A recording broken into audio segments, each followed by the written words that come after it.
दिल्ली में दिल दहलाने वाली जो घटना घटित हुई उसको लेकर के एलजी का आज घेराव किया गया। आम आदमी पार्टी के कार्यकर्ताओं ने एलजी का घेराव किया, धरना प्रदर्शन किया, एलजी से इस्तीफे की मांग की।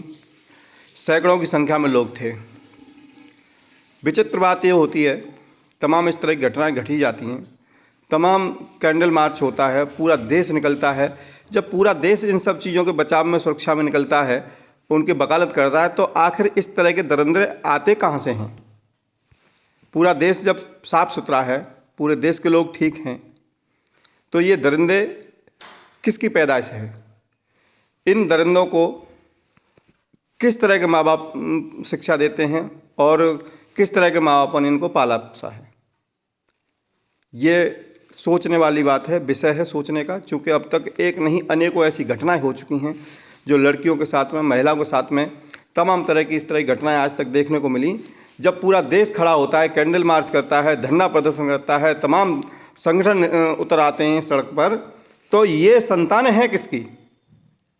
क्या ये जानवरों से पैदा हैं जो इस तरह की मानसिकता, इस तरह की क्रूर मानसिकता को लेकर के ये लोग सड़कों पर निकले होते हैं? इनके माँ बाप कहाँ हैं? क्या इस भीड़ में भी वो माँ बाप हैं जिनकी औलादें इस तरह के कृत्य करती हैं? इतना सब कुछ देखने के बावजूद भी ये भारत या देश हमारा जा कहाँ रहा है, इस बात पर कोई विचार आज तक नहीं हुआ। केवल घेराव होता है, पथराव होता है, दंगे फसाद होते हैं, लेकिन जो माँ बाप हैं, जिनकी औलादें हैं, जो आवारा पूंजीवाद के दौर में जो जी रहे हैं लोग, उन पर भी कहीं न कहीं अंकुश लगाने की बहुत ज़रूरत है। धरना प्रदर्शन से कुछ होना नहीं है। हर माँ बाप को इस बात को लेकर के सोचना पड़ेगा, समझना पड़ेगा कि जो आवारा पूंजीवाद आपने कैसे भी, चाहे बिजनेस के माध्यम से, करप्शन के माध्यम से जो पैसा इतना कमा लिया जिससे आपकी औलादें आज बिगड़ गई, उसका एक खामियाजा पूरा देश भुगतता है। इस पर अंकुश लगने की ज़रूरत है, चाहे वो सरकार लगाए, आम जनता लगाए, कोई भी लगाए। हालांकि जिम्मेदारी सरकार की भी है, आम नागरिक की भी है, उन माँ बापों की भी है जो इस तरह की आवारा औलादों को पैदा करने के बाद में कोई उन पर अंकुश नहीं लगा पाते। देखने को आया है कि नाबालिग बच्चे भी फर्राटेदार गाड़ियाँ चला रहे हैं। कहाँ है शासन, कहाँ है प्रशासन? जब तक कोई घटना नहीं घटती है तब तक ना शासन सुनता है, ना प्रशासन सुनता है, ना कोई धरना होता है, ना कोई प्रदर्शन होता है। सब मूक बधिर गांधी के बंदर बने हुए इन दृश्यों को देखते रहते हैं। जब कोई घटना घट जाती है उसके बाद में धरना होता है, प्रदर्शन होता है, कुछ दिन कैंडल मार्च होता है, लेकिन फिर वही सब अपने अपने कामों पर निकल पड़ते हैं। तो ये निश्चित रूप से जहर जो घुल रहा है समाज के अंदर, वैमनस्यता जो पैदा हो रही है, इस पर रोक लगनी बहुत ज़रूरी है। अन्यथा यह देश एक जंगल की तरह हो जाएगा। भेड़िए खुलेआम घूम रहे होंगे, शासन प्रशासन मूक बधिर बंदरों की तरह बैठा होगा और ये पूरा देश एक गर्त में चला जाएगा। ये जो धरना प्रदर्शन आप देख रहे हैं, भीड़ देख रहे हैं, नारे लगते हुए आप सुन रहे हैं, ये भीड़ है, इसका कोई चेहरा नहीं है। ये किसी पार्टी के कार्यकर्ता हो सकते हैं, लेकिन इन लोगों में भी 70% ऐसे लोग होंगे जिनकी औलादें इस तरह के आवारागर्दी कर रही होंगी। आवारा पूंजीवाद के दौर में ये लोग गुजर रहे हैं। करप्शन, भ्रष्टाचार, मक्कारी, षड्यंत्र से जो पैसा कमाया है उससे इनकी औलादें इस तरह के कृत्य कर रही हैं। कहीं न कहीं संरक्षण प्राप्त रहता है, शासन सत्ता का कोई भय इनके दिमाग में नहीं है। चूँकि कृत्य करने के बाद में, इस तरह के काम करने के बाद में वो साफ बच जाते हैं। जांचें होती हैं, कहीं न कहीं दबाव होता है शासन प्रशासन पे, या पैसा लेकर के शासन प्रशासन इस तरह की हरकतें करता है कि दोषियों को साफ निकाल दिया जाता है। तो ये भय कहीं न कहीं समाज से ख़त्म होता जा रहा है। जो लॉ एंड ऑर्डर है पूरे देश का, मैं किसी एक प्रदेश की बात नहीं कर रहा, पूरे देश की बात कर रहा हूँ, जो लॉ एंड ऑर्डर ख़त्म होता जा रहा है वो इस तरह की घटनाओं को अंजामित करा रहा है। इसके लिए सिर्फ और सिर्फ दोषी है तो शासन और प्रशासन दोषी है। जनता तो मूर्ख है ही, उसका कोई दोष नहीं माना जाएगा। उनको इस्तीफा दे देना चाहिए। देखिए, दिल्ली के अंदर देश की राजधानी होने के बाद भी आज क्राइम रेट बढ़ता जा रहा है। हमारी एक बहन को पंजावला में 12 घंटे गाड़ी में घसीटा गया। 12 घंटे। एक वहाँ का लोकल व्यक्ति जो दुकानदार है, उसने लगभग 22 फोन किया पर पुलिस नहीं आई। उसके बाद जब उसकी डेथ हो जाती है तो वहाँ पुलिस पहुंच जाती है। मुझे लगता है शायद इससे शर्मनाक दिल्ली के लिए कुछ नहीं हो सकता इस नए साल में। आज हम सारे लोग दिल्ली के लोग यहाँ आए हैं क्योंकि एलजी साहब इन सारे लोगों के सरगना है, मुखिया हैं। तो हम सारे लोग ये चाहते हैं कि एलजी साहब नैतिक जिम्मेदारी लेते हुए अपने पद से इस्तीफा दें। एलजी साहब को कानून व्यवस्था दिखाई नहीं देता, वो लचर स्थिति में है और ये नाव पर घूम के पिकनिक मना रहे हैं। एलजी विनय सक्सेना को कोई हक नहीं है एलजी के पद पर रहने का, उनको दिल्ली के बारे में जानकारी नहीं है। तो आज हम सारे दिल्ली के लोग एलजी से इस्तीफा मांगने आए हैं।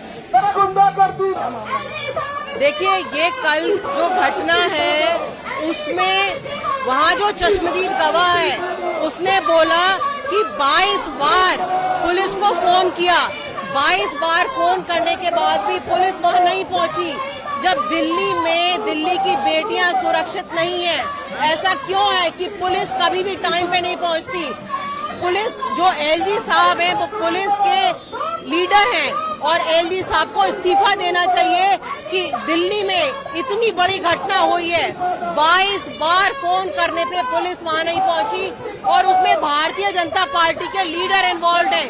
यही कारण है कि पुलिस इस मामले को रफा दफा कोशिश कर रही है। पुलिस कोशिश कर रही है कि उसमें हल्की धाराएं लगाई जाएं, लीपापोती हो रही है पूरे मामले की और एलजी साहब पूरे इन्वॉल्व हैं इसमें। मैम चले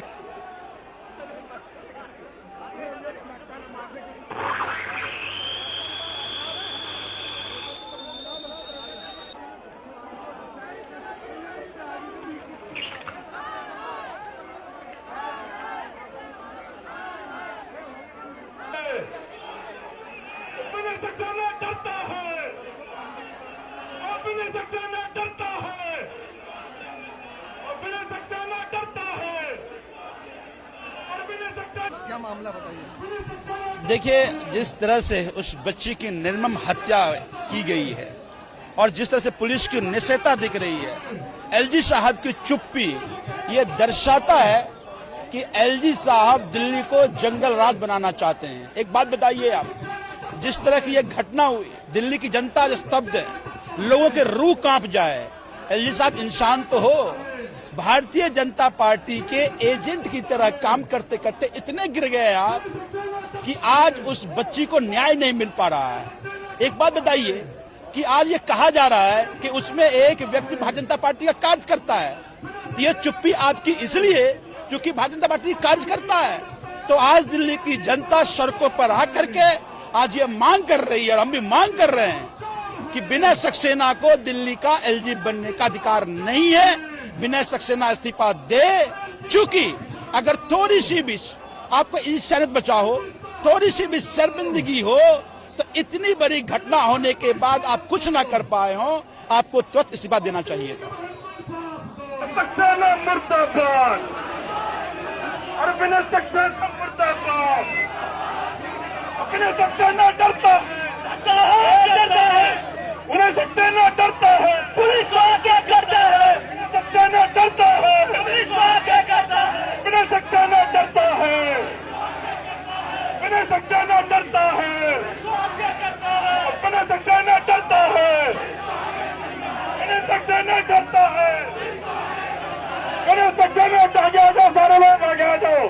विनय सक्सेना डरता है, विनय सक्सेना डरता है, विनय सक्सेना डरता है, विनय सक्सेना मुर्दाबाद, विनय सक्सेना मुर्दाबाद, मुर्दाबाद, विनय सक्सेना मुर्दाबाद, मुर्दाबाद, विनय सक्सेना मुर्दाबाद, मुर्दाबाद, सक्सेना होश में आओ, विनय सक्सेना होश में आओ, होश में तुमको आना होगा, होश में तुमको आना होगा।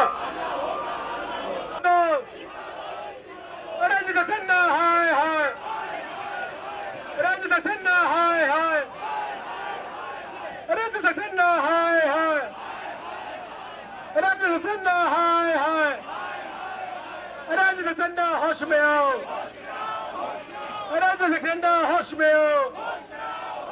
अरे एलजी साहब हाय हाय, अरे एलजी सक्सेना हाय हगन्ना हाय हाय, अरे एलजी सक्सेना होश में आओ, अरे एलजी सक्सेना होश में आओ, अरे दसन्ना इस्तीफा दो।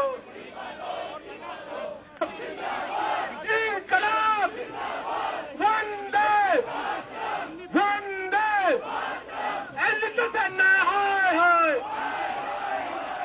अरे दसन्ना हाय हाय। अरे दसन्ना चोर है। अरे दसन्ना चोर है। अरे दसन्ना इस्तीफा दो। अरे दसन्ना इस्तीफा दो।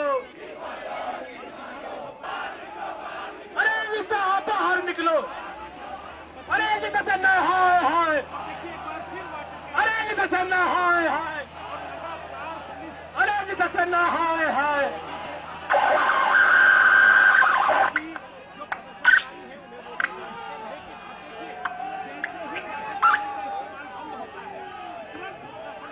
जब एलजी डरता है मेरा सक्सेना डरता है। मेरा सक्सेना डरता।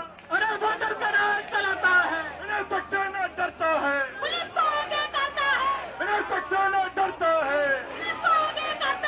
मेरा सक्सेना डरता है। मेरा सक्सेना डरता है। मेरा सक्सेना डरता है। मेरा सक्सेना डरता है। मेरा सक्सेना डरता है। मेरा सक्सेना डरता है।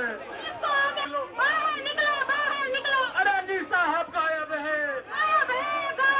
अरे जी सक्सेना गायब है। अरे जी सक्सेना गायब है। अरे जी सक्सेना बाहर निकलो। अरे जी सक्सेना जवाब दो। अरे सक्सेना जवाब दो।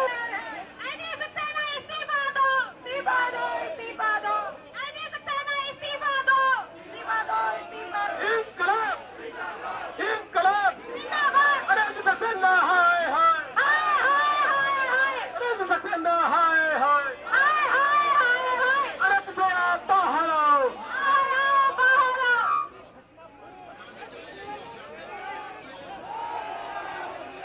अरे सक्सेना बाहर निकलो। अरे सक्सेना आखिर सिर्फ राजनीति क्यों करते हो 24 घंटे? जिसकी जिम्मेदारी आपको दी गई है वो क्यों नहीं करते? पर मुझे लगता है एलजी साहब कान में तेल डालकर सो गए हैं। लेकिन आज हम यहाँ बताना चाहते हैं कि हम शांति से बैठने वाले लोग नहीं हैं। जब तक हमारी बहन को इंसाफ नहीं मिल जाता हम लगातार एलजी सक्सेना से सवाल पूछते रहेंगे और उनका इस्तीफा मांगते रहेंगे। मेरा अपने सभी साथियों से अनुरोध है कि कृपया बैरिकेड से इधर आ जाएं। हमारे कुछ वरिष्ठ साथी हैं वो आपसे बातचीत करना चाहते हैं। सौरभ भारद्वाज जी अगर मेरी आवाज। आप सभी साथियों का बहुत बहुत धन्यवाद।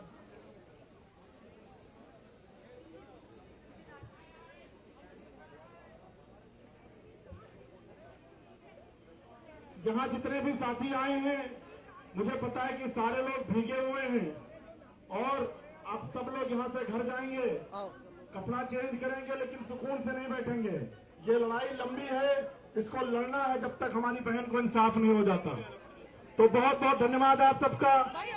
हम लोग अब यहाँ से शांति व्यवस्था बनाते हुए अपने अपने घर जाएंगे। बहुत बहुत धन्यवाद। लगा पंडित जी जरा ऐसे साथ में ही रहियो, कहीं इधर उधर मत बढ़ो। मुर्दाबाद मुर्दाबाद मुर्दाबाद मुर्दाबाद मुर्दाबाद मुर्दाबाद। इधर आओ। दिल्ली पुलिस हाय हाय। दिल्ली पुलिस हाय हाय। कहाँ गए अतिथि में? कहाँ पे? हाँ इधर आप पंडित के साथ में।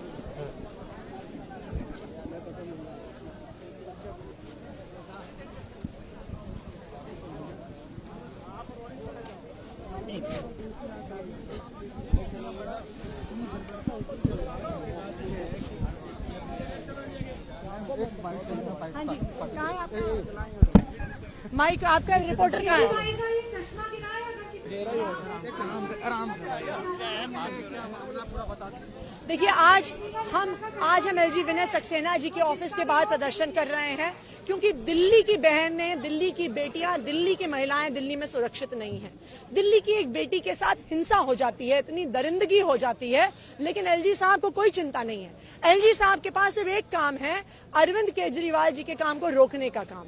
एलजी साहब के पास सिर्फ एक काम है, चुनी हुई सरकार के काम में दखल देने का काम। सुबह से लेकर रात तक एलजी से राजनीति करते हैं और जो उनका काम है कि दिल्ली के महिलाओं को सुरक्षा दें, दिल्ली में लॉ एंड ऑर्डर की स्थिति को सुधारें, दिल्ली पुलिस को जवाबदेह बनाएं, उसके लिए एलजी साहब ने पिछले 1 साल में एक भी काम किया हो तो वो आज हमें बताएं।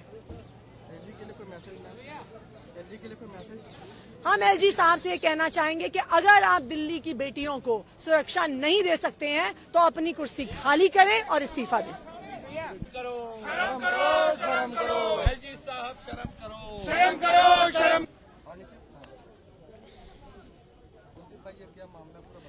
आज जिस दिन दिल्ली पूरा देश मिलकर जश्न मना रहा था, दिल्ली के अंदर एक बेटी को किस प्रकार से सड़क पर रौंदा गया, बिना कपड़ों के रौंदा गया और उसकी मर्डर कर दिया गया, उसकी हत्या कर दी गई। और ये सब हुआ दिल्ली पुलिस की नाक के नीचे। ये सब हुआ एलजी साहब के अंडर में जो दिल्ली की पुलिस आती है उसकी नाक के नीचे। और अब उस मामले को दबाने के लिए चाहे लेफ्टिनेंट गवर्नर हो, चाहे दिल्ली पुलिस हो, ये दोनों उस मामले को दबाने के लिए लगे हुए हैं। और हम जब इनसे सवाल करने आए दिल्ली के लोग तो ये वाटर कैनन चलाने का काम करते हैं, पानी की बौछार करने का काम ठंड के अंदर, हम एक बेटी को न्याय दिलाने के लिए। क्यों? क्योंकि उस बच्ची की एफआईआर भी दर्ज नहीं की गई। उस बेटी की उसकी एफआईआर दर्ज नहीं की गई। एफआईआर जो दर्ज हुई है उसके अंदर इतनी हल्की धाराओं के अंदर मामला दर्ज किया गया है, उसको रोड एक्सीडेंट बना दिया गया। एक मर्डर को, एक इतनी बड़े अपराध को, जघन्य घटना को, जहां एक बेटी के साथ ये घटना हुई और ये पूरे देश को शर्मसार करने वाली घटना है और दिल्ली पुलिस ने इसको एक एक्सीडेंट बना दिया। आज उसकी आवाज को उठाने के लिए उसमें मामला दर्ज हो, लेकिन पूरी की पूरी पुलिस और लेफ्टिनेंट गवर्नर हम समझ सकते हैं किस लिए मौन है। ये इसलिए मौन है क्योंकि उसका पांचों में जो एक मुख्य आरोपी है वो आरोपी भाजपा का नेता है, उसको भारतीय जनता पार्टी संरक्षण प्राप्त है। और हम चाहते हैं कि ये कार्रवाई हो, एफआईआर दर्ज हो, ये मर्डर है ना कि ये कोई रोड एक्सीडेंट है। लेकिन ये पुलिस आके कहती है, सामने डीसीपी साहब आके कहते हैं जी वो जो था उसके साथ बलात्कार नहीं हुआ। हमने कहा उसने ड्रिंक नहीं कर रखी थी, ये मेडिकल में पता लगेगा ड्रिंक हुई की थी या नहीं की थी, लेकिन बलात्कार नहीं हुआ, ये डीसीपी ने वैसे ही बता दिया। उन्होंने कहा वो रोड एक्सीडेंट था। क्या 4 किलोमीटर तक किसी लड़की को खींच के ले जा सकता है रोड एक्सीडेंट के अंदर? कितना दगदाई है। अगर ये सबकी बेटियां हैं, हमारी बेटी भी है, आपकी बेटी भी है, सबकी बहन बेटियां हैं, माताएं हैं, लेकिन आज जिस प्रकार का रवैया दिल्ली के अंदर जो जंगल राज बना दिया गया है, दिल्ली को जैसे आज जंगल में तब्दील कर दिया गया है, जगह जगह रोज चोरी घटनाएं होती हैं, कहीं पर बहन बेटियों का बलात्कार होता है, रोडों पर बहन बेटियों को छेड़ा जाता है। आज दिल्ली बिल्कुल भी सुरक्षित नहीं है हमारी बहन बेटियों के लिए। और ये सब हुआ एलजी के राज में। ऐसे लेफ्टिनेंट गवर्नर को अपनी सीट पर बैठने का एक मिनट भी उन्हें इस सीट पर नहीं बैठना चाहिए, उन्हें इस्तीफा देना चाहिए। और नहीं दे सकते तो कार्रवाई करें। ऐसे दोषियों के ऊपर 302 में मुकदमा दर्ज करना चाहिए, उसके ऊपर उसमें जिस प्रकार की घटना ये हुई है उसमें एफआईआर होनी चाहिए। लेकिन ये बहुत दुखद है कि आज हमारी बहन बेटियों के साथ दिल्ली के अंदर घटनाएं हो रही हैं और जब हम उसके लेके आते हैं तो वाटर कैनन चलाने का काम होता है। उन्हें लगता है हम लोग डर जाएंगे, दिल्ली वाले डर जाएंगे। उसकी आवाज को हर प्लेटफॉर्म पर उठाने का काम करेंगे, उसको न्याय दिलाने का काम करेंगे।